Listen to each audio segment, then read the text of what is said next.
Hey, at our last mastermind, I was talking to our group about the importance of the positive mental attitude that we have every day, because, most of us are raised with some negative chatter in our head. We're not good enough, we're not smart enough, we're not tall enough, we're not thin enough, we're not fat enough, we're not white enough, or we're not black enough.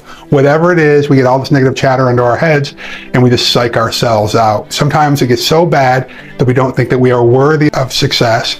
We don't think that we're worthy of people's love. And I'm just speaking from personal experience. And I know from the thousands of people that I've talked to in my lifetime and the hundreds of people that I've actively coached that we're all plagued with this.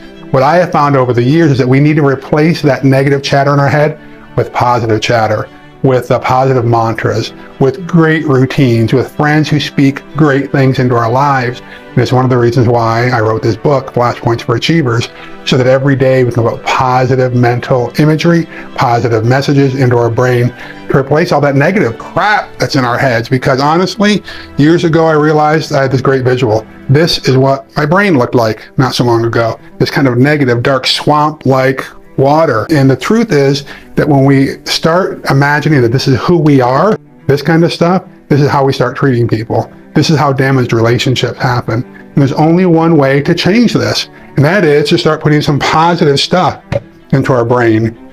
And so when you start putting positive messages into your life, when you start surrounding yourself with positive people, then what you have to do, the more good, clean water that goes in, the more it dilutes this negative crap that's in here. Now, it takes a while. So you see, what starts happening is the clean water goes in and it starts displacing all the negative stuff. So over time, the more positive stuff that goes in, the more dirty stuff that goes out. Now, this takes a while to do, but honestly, I have seen people's lives transformed as they start putting this positive stuff in here. Now, what's really important is not just to do great readings, not just to tell yourself positive images. Really, sometimes we have to cut people out of our lives. That's the hard part. We have to divorce ourselves, exorcise ourselves from negative people that are in our lives. Now, this takes a while, okay? So oftentimes what we have to do is put this into our heads throughout the day. Now, many of you who have been following me for any length of time know that I start every day with my morning routine. My morning routine includes positive mental imagery, it includes meditation, includes prayer, and includes some great reading.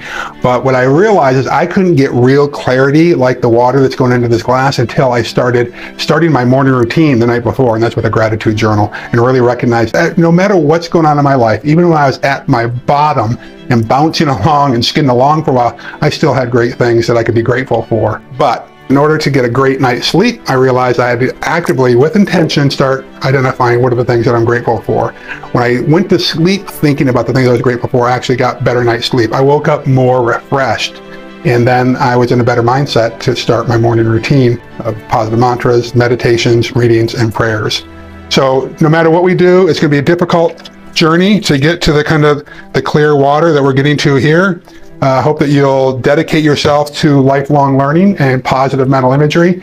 But we've all got this. Don't beat yourself up about the negative chatter that goes on in your head, but let's get intentional about getting more positive stuff into our brains.